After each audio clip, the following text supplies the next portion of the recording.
यहाँ पे हमें एपिसोड की शुरुआत में दो कटी हुई उंगलियां दिखाई जाती है और दूसरी ओर हांजी होती है जो कि काफी शौक में बैठी होती है और उसने लीवाई को अपने हाथों में पकड़ रखा होता है। और भाई यहाँ पे लीवाई बेहोश हो चुका होता है और उसकी हालत बहुत ज्यादा खराब हो रखी होती है, क्योंकि जैसे कि आपको याद होगा कि जब लीवाई जीक के साथ था तो वहाँ पे एक थंडर स्पेयर एक्सप्लोजन हुआ था जिस वजह से लीवाई का ये हाल हो गया है। और दूसरी ओर एक टाइटन भी होता है और ये वही टाइटन होता है जिसने अपना पेट फाड़ के जीक को अपने पेट के अंदर रख लिया होता है। इधर फ्लॉक आता है और वो कहता है कैप्टन लीवाई। तो यहाँ पे दूसरा सोल्जर कहता है कि मुझे नहीं पता यहाँ पे क्या हुआ, लेकिन हम सच में बहुत लकी हैं। हमारा सबसे बड़ा खतरा अपने ही खून में भीगा हुआ है, तो चलो फिर इसके सर पे गोली मार के इसको उड़ा देते हैं। तो हांजी कहती है कि ये मर चुका है, थंडर स्पेयर के एक्सप्लोजन से इसकी ये हालत हुई है और इसके बचने के कोई आसार भी नहीं है। ऐसा दिख नहीं रहा, लेकिन इसके अंदरूनी हिस्से पूरी तरह से जख्मी हो चुके हैं और उनके चिथड़े उड़ चुके हैं, जिससे इसकी तुरंत ही मौत हो गई थी। तो फ्लॉक कहते ठीक है फिर मुझे देखने दो, मुझे नब्ज चेक करना आता है, चलो फिर दिखाओ मुझे। लेकिन तभी यहाँ भाई दूसरी ओर उस टाइटन के अंदर से बहुत तेज स्टीम निकलने लग जाती है और फ्लॉक कहता है कि क्या ये तो गायब हो रहा है, क्या ये मर गया? तो हांजी कहते नहीं, अक्सर जब ये टाइटन्स गायब होते हैं तब ये स्टीम एब्जॉर्ब नहीं करते। तो भाई थोड़ी देर बाद यहाँ पे सारी स्टीम हो जाती है और बस उस टाइटन का स्केलेटन बचा होता है और इन सब ने उस टाइटन के ऊपर गन पॉइंट कर रखी होती है। हांजी भी इधर शॉक में बैठी होती है और उस टाइटन के स्केलेटन के पेट में से यहाँ पे भाई जीक निकलता है।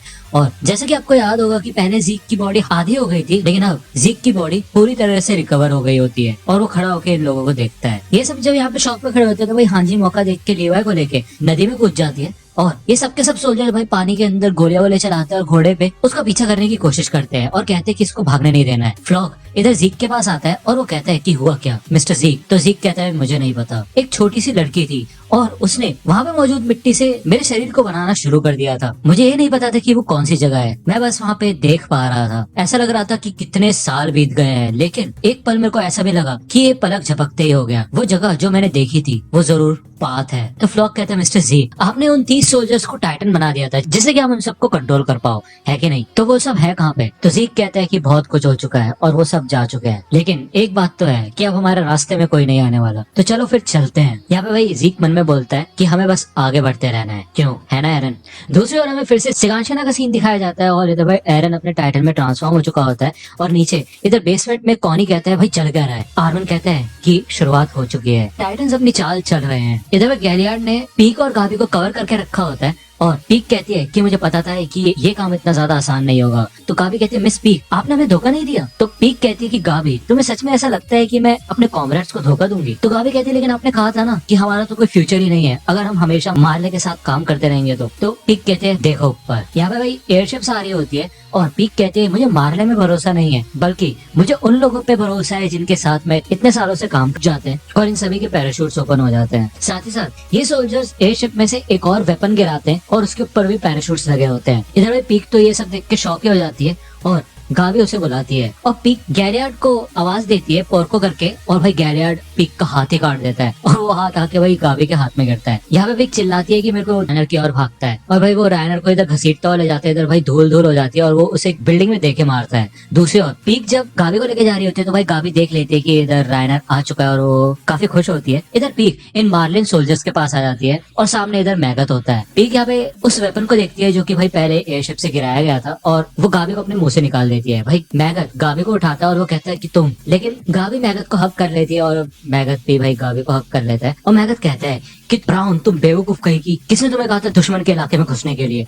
तो गाबी यहाँ पे माफी मांगती है और मैगत यहाँ पे भाई गाबी को थोड़ा डांटता है। तभी पीछे से कोल्ट आ जाता है और वो पूछता है कि फैल्को कहाँ पे है? तो गाबी यहाँ पे थोड़ा उदास हो जाती है और वो कहती है कि फैल्को अभी भी उस बिल्डिंग के अंदर है, उसने गलती से जीक का स्पाइनल फ्लूइड पी लिया और उसे वहाँ पे बंदी बना के रखा है। तो यहाँ पे कोल्ट और मैगत दोनों ही शॉक हो जाते हैं और पीक बताती है कि फैल्को को तकरीबन 300 दुश्मन सोल्जर्स के साथ रखा हुआ है और उन सभी ने जीक का स्पाइनल फ्लूइड पी रखा है। उनके अलावा 500 और भी सोल्जर्स है इधर जो कि लड़ने के लिए तैयार हैं। ऐसा लगता है कि जीक आसपास नहीं है। तो मैगत कहता है कि हम रायनर के कहने पे इधर आए थे, तो तुम्हारे हिसाब से क्या लगता है, क्या दुश्मनों को फाउंडिंग टाइटन की ताकत का इस्तेमाल करना आ गया है? तो पीक कहती है मुझे नहीं पता, लेकिन फाउंडिंग टाइटन की ताकत उनका ट्रम्प कार्ड है। अब क्योंकि उन्होंने अभी तक फाउंडिंग टाइटन की ताकत का इस्तेमाल नहीं किया है तो ऐसा लगता है कि एरन अभी उसकी ताकत का इस्तेमाल कर भी नहीं सकता है या फिर वो ये ताकत एक्टिवेट नहीं कर सकता है। तो मैगत पूछता है कि कोई कंडीशन वगैरह है कि इसको एक्टिवेट करने की?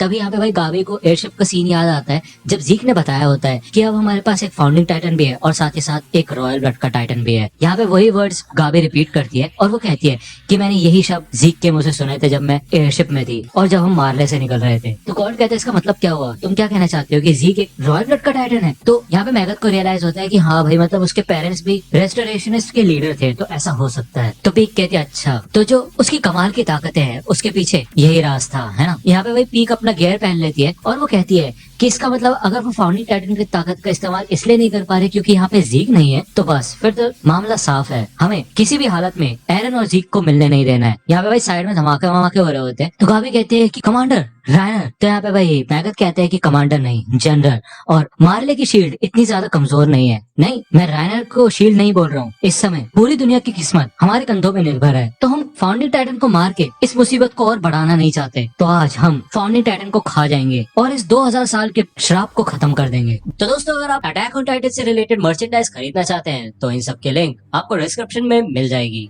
वहां से आप इनको खरीद सकते हैं। दूसरी ओर हमें एरन और रायनर का सीन दिखाया जाता है। भाई रायनर कंटिन्यूअसली एरन के मुंह पे पंच मारने की कोशिश करता है, लेकिन भाई एरन ने अपने हाथों को हार्ड करके रखा होता है और वो डिफेंस करता रहता है। थोड़ी देर ऐसा चलता है और एरन मौका देख के रायनर के भाई मुंह पे पंच मारता है, जिससे कि भाई रायनर का जबड़ा वबड़ा सब टूट जाता है। लेकिन दूसरा पंच रायनर के मुंह पे लग नहीं पाता और रायनर एरन को उठा के भाई एक घर में घुसेड़ देता है। एरन इधर रायनर को किक मार के उड़ा देता है और खुद खड़ा हो जाता है। जैसे वो खड़ा होता है तभी भाई पीछे से यहाँ पे जॉ टाइटन आ जाता है और एरन अपने वॉर हैमर टाइटन की एबिलिटी का इस्तेमाल करके भाई इधर स्पाइक्स बना देता है बहुत सारे, और गैलियट कहता है कि देखना तुम्हें इसकी सजा जरूर मिलेगी मेरे घर को तबाह करने की। वो भाई यहाँ पे सारे के सारे स्पाइक्स को तोड़ देता है और एरन को किक मार के वो रायनर की ओर फेंकता है। इधर भाई रायनर एरन का सर पकड़ लेता है और वो कहता है कि एरन हमें तुमसे कोई खतरा नहीं है, तो इसलिए हार मान जाओ, अब तुम्हारा अंत होता है। इधर भाई आगे से रायनर होता है और पीछे से भाई जॉ टाइटन आ जाता है। तो भाई एरन इधर अपने वॉर हैमर टाइटन का इस्तेमाल करके भाई बहुत सारे स्पाइक्स बना देता है, जिससे इन दोनों की वाट लग जाती है और इनको तो झंडे की तरह ऊपर टांग दिया जाता है। इन दोनों की वाट लग चुकी होती है और दूसरी ओर से येगरस भी इधर आ जाते हैं और ये लोग कहते हैं चलो फिर अब हमारी बारी आ चुकी है,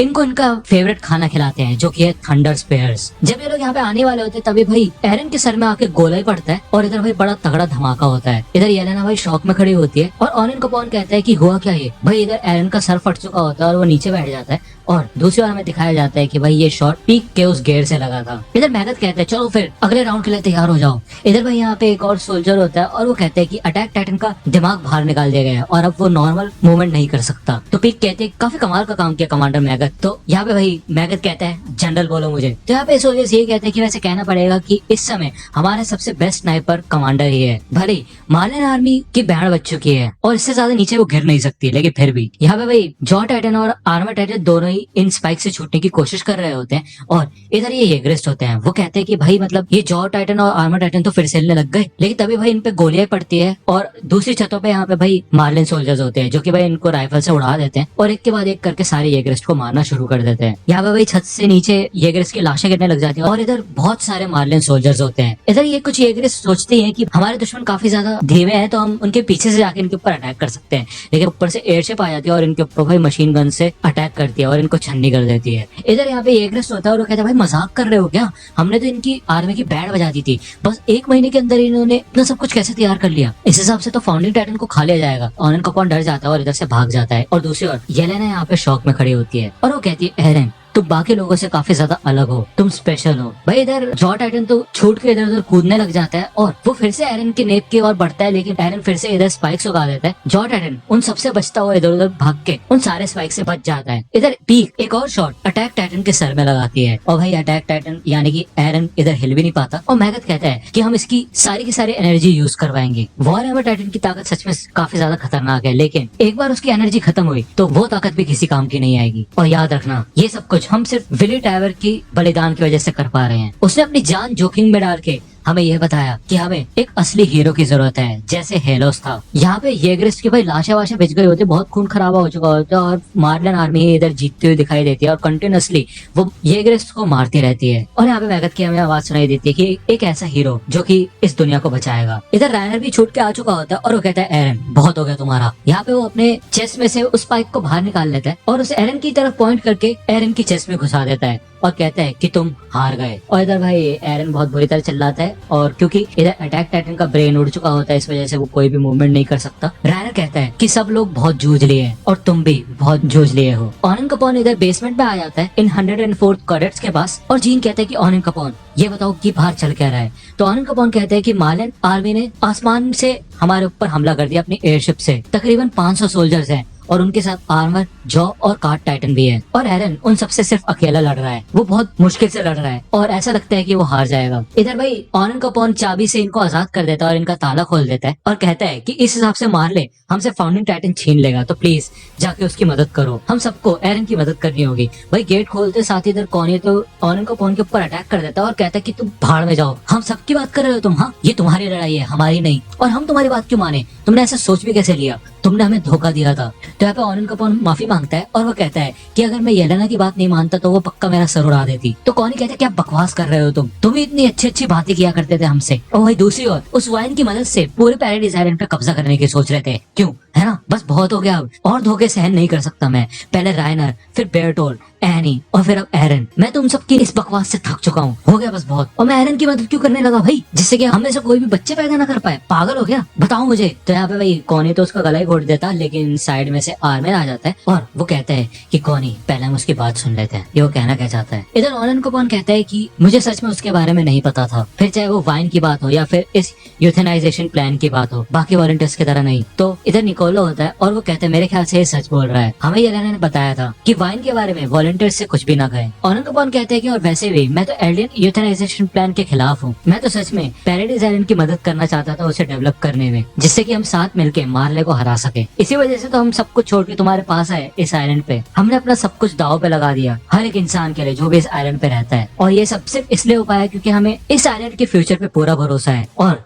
इस आइलैंड के बच्चे ही आगे का फ्यूचर है। अगर यूथेनाइजेशन प्लान कामयाब हो जाता है तो बताओ फिर कौन लड़ेगा हमारे लिए, और ये सारी मेहनत हमने क्यों की, प्लीज भरोसा करो मेरे पे। तो आर्मिन कहता है कि मैं तुम पे भरोसा करता हूँ, उस दिन तुमने कहा था कि सबके सब इस दुनिया में किसी मकसद से आए हैं और सब्जेक्ट्स ऑफ इमेर भी उनसे कोई अलग नहीं है, क्योंकि हर जगह जब अलग अलग प्रकार के लोग होते हैं तो इससे ही दुनिया दिलचस्प बनती है ना। उस समय तुमने जो बात कही थी वो जीक के ख्यालातों से बिल्कुल उल्टी थी, तो ऐसे आदमी हो तुम, और अब खड़े हो जाओ ऑनन कपॉन। यहाँ पे जीन कहता है कि हाँ मैं भी तुम पे भरोसा करूंगा, लेकिन अब क्या, अगर हम एरन की मदद करते हैं तो इसका मतलब ये है कि हम यूथेनाइजेशन प्लान को सक्सेसफुल करने की मदद कर रहे हैं। तो ऑनन कपॉन कहते हैं नहीं, हम उनका प्लान फेल करेंगे, और अगर हमने उन दोनों को ही खो दिया तो हम इस आइलैंड को बाकी दुनिया से कभी भी नहीं बचा पाएंगे। इधर भाई कॉनी फिर से ऑनन कपॉन को मारने के लिए आगे बढ़ता है और वो क्या चाहती हो, लेकिन मुझे पक्का यकीन है मैं ऐसा इसलिए करना चाहती हूँ क्योंकि मैं एक हैकरमैन हूँ, जैसा एरन ने कहा था, है कि नहीं, ये मेरी खुद की इच्छा नहीं है। तो आर्मिन कहता है कि मुझे तो ऐसा लगता है कि एरन सिर्फ झूठ बोल रहा था, ऐसा कुछ भी नहीं है। तो मिकासा कहती है कि ये बात तो सच है कि मेरे को समय समय पे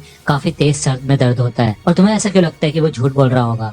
तो आर्मिन कहते हैं कि तुम खुद सोचो, ऐसा कुछ करना जिससे एल्डेंस के कभी भी बच्चे ना हो पाए, तुम लोगों को सच में ऐसा लगता है कि एरन कुछ ऐसा चाहेगा। तो जीन कहता है कि वैसे देखा जाए तो मैंने सोचा था कि एरन ऐसा नहीं सोच सकता, लेकिन ये नामुमकिन भी नहीं है। तो भाई आर्मिन को गुस्सा आता है और वो कहता है क्या नामुमकिन नहीं है, हम एरन की बात कर रहे हैं, तुम एरन को जानते नहीं क्या। तो कॉनी कहता है फिर वो जीक और येलेना के खिलाफ क्यों नहीं गया। तो आर्मिन कहते हैं क्योंकि उसको इन सब चीजों की जरूरत ही नहीं है, क्योंकि फाउंडिंग टाइटन की ताकत एरन के हाथों में है और वही डिसाइड करेगा कि उसे क्या करना है। जब येलेना ने एरन को ये ऑफर दिया होगा तो उसके पास और कोई चारा रहा ही नहीं होगा सिवाय उनके साथ मिलने के। अगर वो मना कर देता तो पता नहीं येलेना कौन सा रास्ता अपनाती उसे अपने साथ करने के लिए, लेकिन अगर वो उनकी डील मान लेता तो उससे उनको ये भरोसा हो जाता कि वो भी उनकी तरफ है, जिससे कि वो इस आइलैंड को रमलिंग से बचा सके। और आगे के 50 सालों तक पैरगन फायर हो रही होती है और नीचे मार्लिन सोल्जर्स ग्रेनेड्स फेंक रहे होते हैं, एरन कंटिन्यूअसली चिल्ला रहा होता है।